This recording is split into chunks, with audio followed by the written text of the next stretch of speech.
வணக்கம்.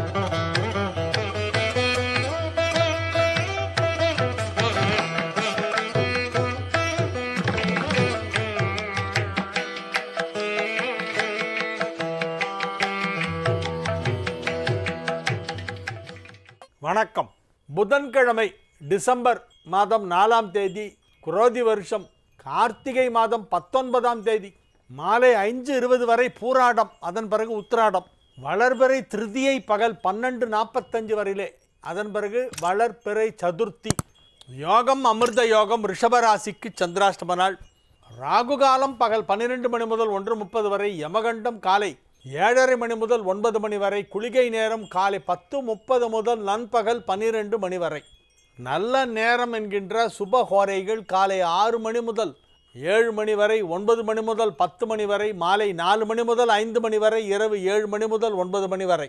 இன்றைய கிரக நிலவரம்: ரிஷபத்தில் குரு, கடகத்தில் செவ்வாய், கன்னியில் கேது, விருச்சிகத்தில் சூரியன் புதன், தனுசில் சந்திரன், மகரத்தில் சுக்கிரன், கும்பத்தில் சனி, மீனத்தில் ராகு.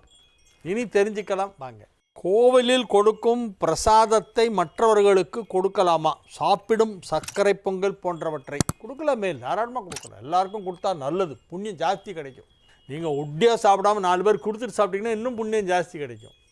திருப்புவனம் சரபேஸ்வரரை அமாவாசை, பௌர்ணமி திதி, அஷ்டமி திதிகளில் வழிபட்டால் எல்லா பிரச்சனைகளும் தீரும் என்று, ராகு காலத்தில் ஞாயிற்றுக்கிழமைகளில் வழிபட்டால் எல்லா பலனையும் தரும் என்று சொல்கிறார்கள். சரபேஸ்வரர் வழிபாடுங்கிறது நம்மள உண்டு சார். அது சரபேஸ்வரரை ஞாயிற்றுக்கிழமையில தான் வழிபடுவாங்க. ஞாயிற்றுக்கிழமை அந்த 4:30 சரபேஸ்வரர் பூஜை செய்வாங்க. அது பண்ணலாம், அதில் ஒன்றும் தவறு கிடையாது. அது ஒரு வழிபாடு, அவ்வளோதானே. ஆனால் பௌர்ணமி அமாவாசை அன்றைக்கி தான் அங்கே போனோம், அங்கே போனால் அன்றைக்கி போனால் நல்லதுன்றது நான் அவ்வளோவா கேள்விப்பட்டதில்லை. இப்போ அப்படியே ஒரு நம்பிக்கை வந்திருக்கலாம். சரபேஸ்வரர் வழிபாடு உண்டு, திருப்புவனத்தில் ரொம்ப ஃபேமஸ். அது சனி பகவான் கோவிலில் தரும் விபூதியை ஏன் வீட்டுக்கு கொண்டு வரக்கூடாது என்கிறார்கள். யார் சொன்னால்? முதல்ல விபூதி எடுத்துகிட்டு வராதேன்னு சொன்னதே தப்பாச்சே. யார் சொன்னால்? அப்படிலாம் ஒன்றுமே கிடையாது. சனி பகவான் கோவில்னு நீங்கள் எதை சொல்கிறீங்க? எங்கே இருக்குது அப்படி ஒரு கோவில்? சிவன் கோவிலில் நவகிரகம் இருக்கும். நவகிரக சன்னதியில் கற்பூரம் காமிப்பாங்க, விபூதி கொடுப்பாங்க. இந்த விபூதி எல்லாமே சிவனுடைய பிரசாதம். விபூதினாலே சிவன் தான். சனி கோவில்னு ஒரு கோவிலே கிடையாது. சனிக்கு தனி கோவில் இருப்பதாக நான் கேள்விப்படவில்லை. சமீபத்தில் யாரோ கட்டியிருக்காங்க அப்படின்னாங்க, எனக்கு தெரியாது சார். திருநள்ளாறு போவோம், சிவன் தர்பாரண்யேஸ்வரர் கோவில். அது தர்பாரண்யேஸ்வரர் தான் மூலவர், சிவன் கோவில் தான் அது. அங்கே சனிக்கு வாசலில் சன்னதி இருக்கும், பகவானையும் தரிசனம் பண்ணிட்டு வருவோம். அந்த மாதிரி எல்லா சிவன் கோயிலையும் நவகிரகம் இருக்கும். நவகிரகத்தை சுற்றிட்டு அதில் 9 கிரகங்களையும் வேண்டிட்டு துதிச்சுட்டு தான் வருவோம். வேயூர் தோழி பங்கன், விடமுண்ட கண்டன், மிக நல்ல வீணை தடவி அப்படிங்கிற அந்த கோளறு பதிகத்தை சொல்லி நவகிரகங்களை சுற்றி வணங்கி வழிபட வேண்டும். நீங்கள் என்ன கேட்குறீங்க? 6 ஆனந்தி நெய்வேலி 2 சனி பகவான் கோவிலில் தரும் விபூதியை ஏன் வீட்டுக்கு எடுத்து வரக்கூடாது என்று சொல்கிறார்கள். யார் சொல்கிறார்கள்?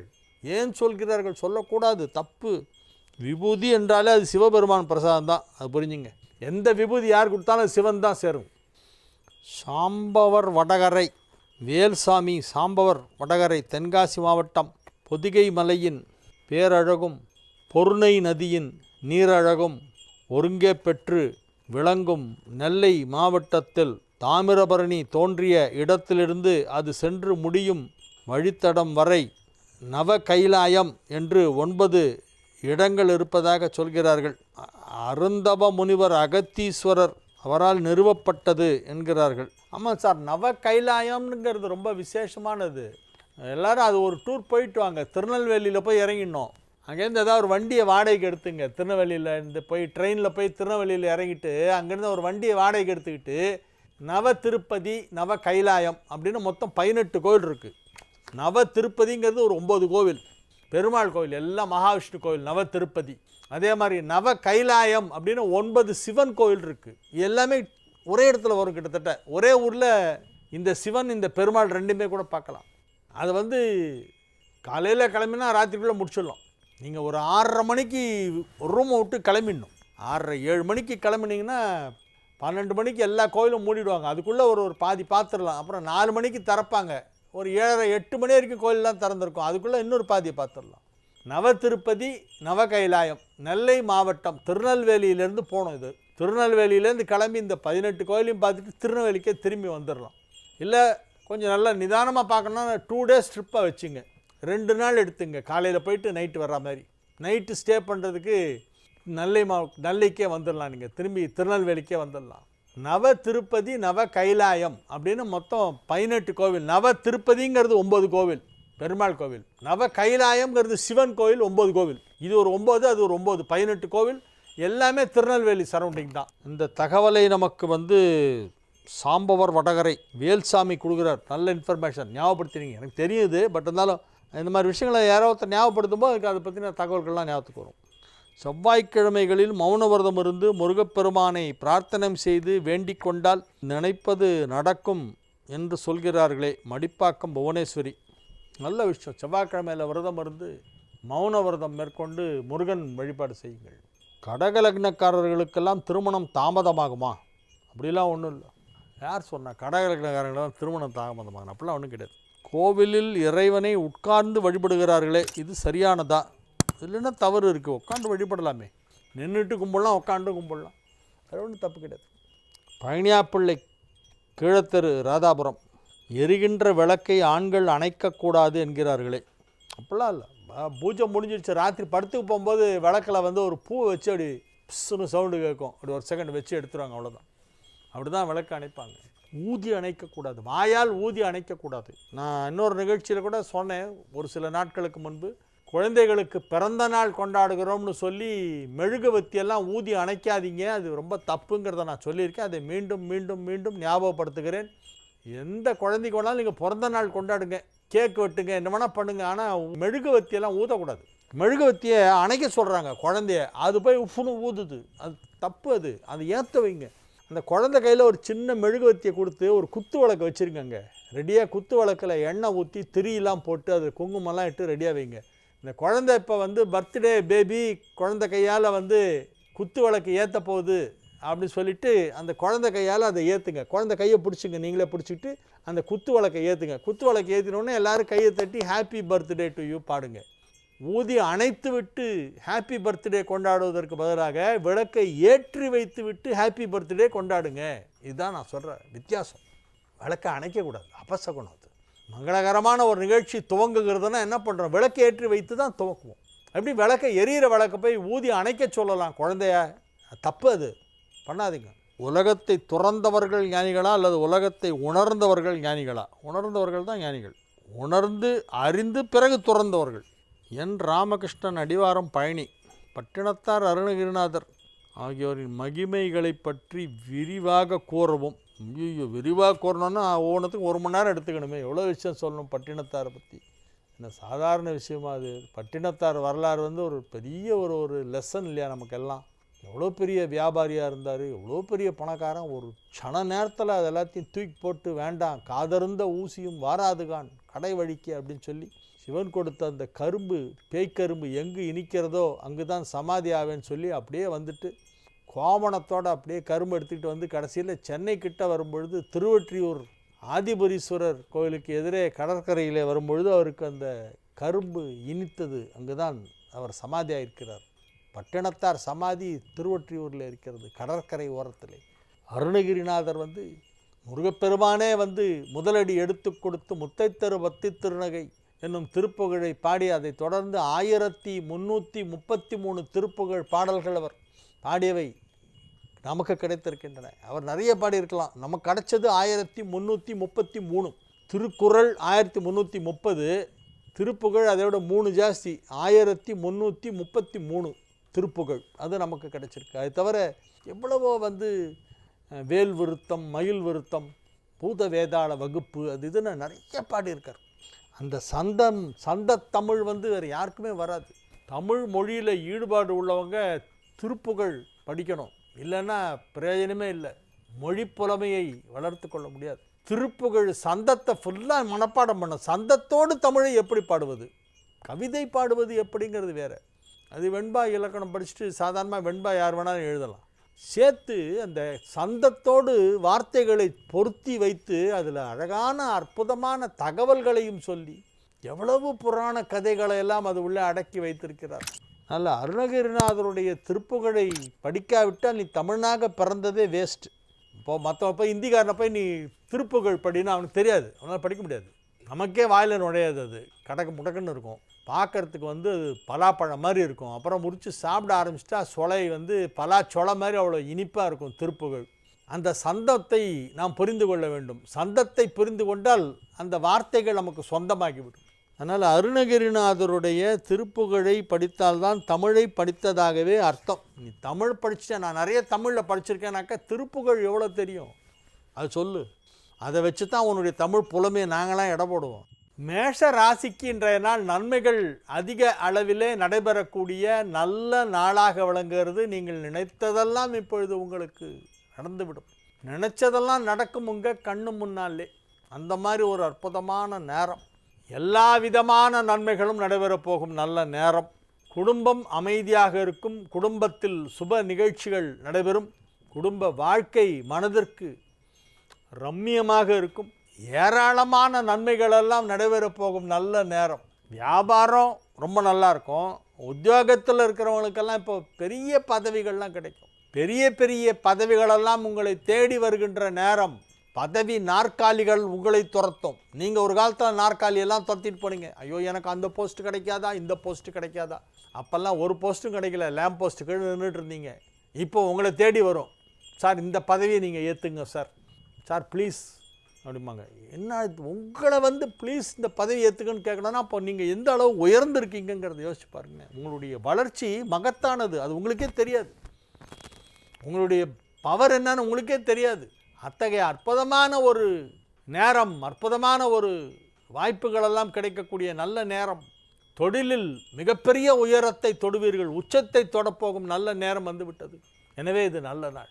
ரிஷப ராசிக்கு இன்றைய நாள் நன்மைகள் அதிக அளவிலே நடைபெறும். மகிழ்ச்சியாக இருப்பீர்கள், ஆரோக்கியமாக இருப்பீர்கள். ஆனால் சந்திராஷ்டமம் இருக்கிறது, எனவே பேசக்கூடாது. பேசாமல் உங்கள் வேலையை மட்டும் செஞ்சுட்டே இருந்தீங்கன்னா இன்றைக்கி நல்ல நாள். பேசினா பிரச்சனையாகும். பேசினாலே பிரச்சனை. எந்த ஒரு விஷயத்தையும் யோசித்து செய்ய வேண்டும். யோசிக்காமல் தடாலடியாக எதையும் செய்யக்கூடாது. செலவுகள் அதிகமாக ஏற்படும். அந்த செலவுகளை நீங்கள் தான் கட்டுப்படுத்த வேண்டும். மனக்கட்டுப்பாடு வேண்டும். செலவை குறைத்து கொள்ள வேண்டும். பெரிய பெரிய செலவெல்லாம் வரும். அது எல்லாத்தையும் நீங்கள் சமாளிச்சுட்டு சாமர்த்தியமாக அதெல்லாம் அவாய்ட் பண்ணிட்டு வெளியே வரணும்.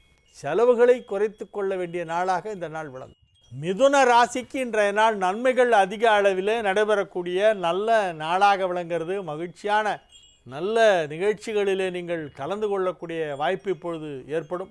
2 குடைவன் 7ஆம் இடத்திலே அமர்ந்து கொண்டு ராசியை பார்த்து கொண்டிருக்கிறது. எனவே நன்மைகள் சற்று அதிக அளவிலே நடைபெறக்கூடிய நல்ல நாளாக இந்த நாள் விளங்கும். குடும்பத்தில் அமைதி நிலவும். குடும்ப வாழ்க்கை மகிழ்ச்சியாக இருக்கும். வியாபாரத்தை விரிவுபடுத்துவதற்கான ஏற்பாடுகளை எல்லாம் நீங்கள் மும்மரமாக செய்யலாம். வியாபாரத்தில் நல்ல வளர்ச்சி ஏற்படும். கடக ராசிக்கு இன்றைய நாள் மிக மிக அற்புதமான நன்மைகளெல்லாம் நடைபெறப் போகின்ற நல்ல நாளாக விளங்குகிறது. நல்ல தகவல்கள் வந்து சேரும். உங்கள் வியாபாரத்திலே மிகப்பெரிய வளர்ச்சி ஏற்படும். வியாபாரத்தை இன்னும் சற்று பெரிதாக விரிவுபடுத்துவதற்கு வாய்ப்பு இருக்கிறது. எல்லா விதமான நன்மைகளும் நடைபெறக்கூடிய நல்ல நாளாக இந்த நாள் விளங்கும். சிம்ம ராசிக்கு இன்றைய தினம் மகிழ்ச்சியான நாள். சிம்ம ராசி அன்பர்கள் இன்றைய தினம் வியாபாரத்திலே மிகப்பெரிய முன்னேற்றத்தை பார்க்க முடியும். மிகப்பெரிய முன்னேற்றம். வியாபார வளர்ச்சி அமோகமாக இருக்கும். சின்ன விஷயம்லாம் பெருசாகும். ஒரு சின்ன முதலீடு எப்பொழுதோ செய்திருப்பீர்கள், அது இப்பொழுது ஒரு பெரிய தொகையாக திரும்ப வரும்.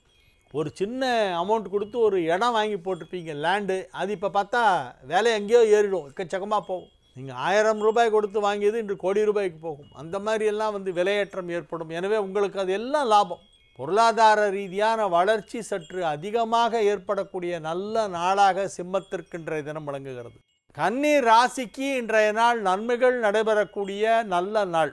8 குடைவன் 11ஆம் இடத்திலே நீச்சமடைந்ததால் யோகம். ராசி அதிபதி குரு பார்வை பெறுவதால் யோகம். 9 குடைவன் 5ஆம் இடம் சென்றதால் யோகம். 9 குடைவன்னா யார்? கன்னி ராசிக்கு 9ஆம் இடம் சுக்கிரனுடைய வீடு, ரிஷபம். 4ஆம் இடமான தனுசிலே இருந்த சுக்கிரன் இன்றைய தினம் 5ஆம் இடமான மகரத்திலே இருக்கிறது. எனவே 9 குடைவன் 5ஆம் இடம் சென்றதால் யோகம். இன்னைக்கு நிகழ்ந்த கிரக மாற்றம். என்ன கிரக மாற்றம் அப்படின்னா, சுக்கிரன் மகரத்திற்குள் நுழைந்து விட்டது அதிகாலையில். இன்னைக்கு காலையில் 4 மணிக்கு பெயர்ச்சி சுக்கிரன். 9 குடைவன் 5ஆம் இடத்திலே 9ஆம் இடத்தில் குரு அமர்ந்து கொண்டு அந்த சுக்கிரனை பார்த்து கொண்டிருக்கிறது 9ஆம் பார்வையாக. இவ்வாறு பல்வேறு கிரகங்கள் நேரடியாகவும் மறைமுகமாகவும் நன்மை செய்து கொண்டிருக்கின்றன கன்னி ராசிக்கு. 8 நீச்சமடைந்ததால் யோகம், ராசி அதிபதி குரு பார்வை பெறுவதால் யோகம். இப்படி பல்வேறு நன்மைகள் நடைபெறுகின்ற நல்ல நேரம். வியாபாரம், தொழில், உத்தியோகம், வருமானம் ஆகியவை வெகு சிறப்பாக இருக்கும். துலா ராசிக்கு இன்றைய நாள் நன்மைகள் அதிக அளவில் நடைபெறக்கூடிய நல்ல நாள். துலா ராசி அன்பர்களுக்கெல்லாம் இன்றைய தினம் பெரிய அதிர்ஷ்ட காற்று காத்து கொண்டிருக்கிறது. வியாபாரத்தில் பெரிய வளர்ச்சி ஏற்படும். புதிதாக ஏதேனும் செய்வீர்கள். வியாபாரத்திலே புதிய யுக்திகளை கையாண்டு உங்கள் வியாபாரத்தை விரிவுபடுத்துவதற்கான வாய்ப்பு இப்பொழுது உருவாகும். குடும்பத்தில் அனைவரும் ஒற்றுமையாக இருப்பார்கள். நீங்கள் ஆரோக்கியமாக இருப்பீர்கள், சந்தோஷமாக இருப்பீர்கள். எல்லா விதமான நன்மைகளும் நடைபெறக்கூடிய நல்ல நாளாக இந்த நாள் விளங்குகிறது. மகிழ்ச்சியான நல்ல நிகழ்ச்சிகளிலெல்லாம் நீங்கள் கலந்து கொள்வீர்கள். அதற்கான சந்தர்ப்பம் இப்பொழுது ஏற்படும். அதற்கான வாய்ப்பு உருவாகும். விருச்சிக ராசிக்கு இன்றைய நாள் மிக சிறப்பான நன்மைகள் நடைபெறக்கூடிய நல்ல நாள். 7ஆம் இடத்திலே குரு அமர்ந்து கொண்டு ராசியை பார்த்து கொண்டிருக்கிறது. ராசியிலே சூரியனும் புதனும் இணைந்திருக்கின்றன. 2ஆம் இடத்திலே சந்திரன், 3ஆம் இடத்திலே சுக்கிரன். இவை அனைத்துமே உங்களுக்கு நன்மை செய்து கொண்டிருக்கின்ற அற்புதமான நல்ல நேரம். எனவே அதிக நன்மைகள் நடைபெறக்கூடிய நல்ல நாளாக இந்த நாள் விளங்கும். விருச்சிக ராசி மாணவர்களெல்லாம் இப்பொழுது கல்வியிலே வெகு சிறப்பாக முன்னேற்றம் காண்பார்கள். இப்பொழுது எழுதுகின்ற தேர்வுகளிலே நல்ல மதிப்பெண் கிடைக்கும். எந்த தேர்வு எழுதினாலும் அதிலே உங்களுக்கு நிச்சயமாக வெற்றிதான்.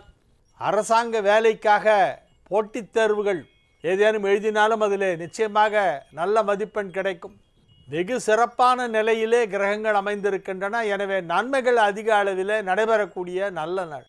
தனுசு ராசிக்கு இன்றைய நாள் சந்தோஷமான நாள். 12 8ஆம் இடம் சென்று நீச்சமடைந்து விபரீத ராஜயோகத்தை ஏற்படுத்தி இருக்கிறது. நன்மைகள் அதிக அளவிலே நடைபெறும். எதிர்பாராத விதமாக உங்கள் வியாபாரத்திலே மிகப்பெரிய வளர்ச்சி ஏற்படும். எதிர்பாராத வளர்ச்சி, பெரிய தொகை வரும். பெருந்தொகை பெறும் நேரம். மகிழ்ச்சியான நல்ல நிகழ்ச்சிகளிலே கலந்து கொள்வீர்கள்.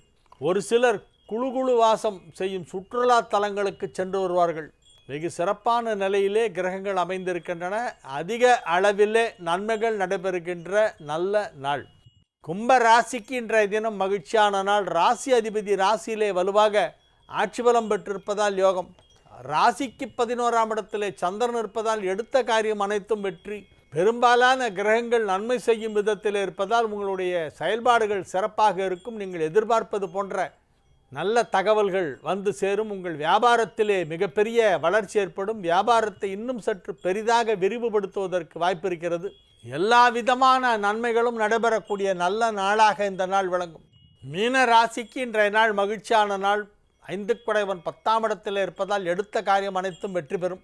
வலுவான நிலையிலே சில கிரகங்களெல்லாம் அமைந்திருக்கின்றன. நன்மைகள் அதிக அளவிலே நடைபெறக்கூடிய நல்ல நாள். மீன ராசியிலே உள்ள திருமண வயதில் இருக்கும் இளம் ஆண்கள் பெண்களுக்கெல்லாம் இப்பொழுது திருமண நிச்சயதார்த்தம் நடைபெறும். கார்த்திகை மாதம் நிச்சயதார்த்தம், தை மாதம் கல்யாணம். அதுக்கு தயாராக இருங்க. வேகமாக வேலைகளெல்லாம் நடைபெற்று கொண்டிருக்கும். உங்களுடைய திருமண நேரம் நெருங்கி கொண்டிருக்கிறது. வேலை தேடி கொண்டிருப்பவர்களுக்கு நல்ல வேலை கிடைக்கும். நிரந்தர வேலை கிடைக்க வாய்ப்பு இருக்கிறது. நிரந்தரமான பர்மனண்ட் ஜாப் கிடைக்கும். ட்ரை பண்ணுங்க, நிச்சயம் கிடைக்கும். நன்மைகள் சற்று அதிக அளவிலே நடைபெறக்கூடிய நல்ல நாளாக மீனராசிக்கு இன்றைய நாள் விளங்குகிறது. நாளைய விசேஷம் சதுர்த்தி விரதம், வளர்பிறை சதுர்த்தி. நாளைக்கு மாதம் அமாவாசையான 4வது நாள் வளர்பிறை சதுர்த்தி. ஆவணி மாதத்தில் வர சதுர்த்தியை விநாயக சதுர்த்தின்னு சொல்லி பெருசாக கொண்டாடுறோம். அதே மாதிரி மாதம் அந்த 4ஆம் பிறை சதுர்த்தி அன்னைக்கு பிள்ளையாரை கும்பிடணும். பிள்ளையாரை கும்பிடும் நாள் 4ஆம் பிறை. அதற்கு பெயர் சதுர்த்தி. சதுர்த்தின்னா 4ஆம் பிறைன்னு அர்த்தம். சதுர்த்தி என்றால் 4ஆம் பிறை, அமாவாசையான 4வது நாள். நாளைக்கு சதுர்த்தி, நாளைக்கு 4வது பிறை. நாளைக்கு பிள்ளையார் வழிபாடு செய்ய வேண்டும். எல்லாரும் பிள்ளையாரை கும்பிடுங்க. எல்லா பிள்ளையார் கோயிலுக்கும் போங்க. முடிஞ்ச பிள்ளையார் கோயிலுக்கெல்லாம் போய் பிள்ளையாரை வணங்கிட்டு வாங்க. தேங்காய் உடைச்சி வழிபாடு செய்யுங்கள். விநாயகர் வழிபாடு செய்யும் நாள் நாளைய தினம். வாழிய செந்தமிழ் வாழ்க நற்றமிழர், வாழிய பாரதம் அணுத்திருநாடு. வந்தே மாதரம், வந்தே மாதரம், வந்தே மாதரம். மீண்டும் நாளை நிகழ்ச்சியில் உங்களை சந்திக்கும் வரை உங்களிடமிருந்து விடைபெற்றுக் கொள்வது உங்கள் வழிகாட்டி ஜோதிடர் கலைமாமணி ஹரிகேச நல்லூர் வெங்கட்ராமன். வணக்கம்.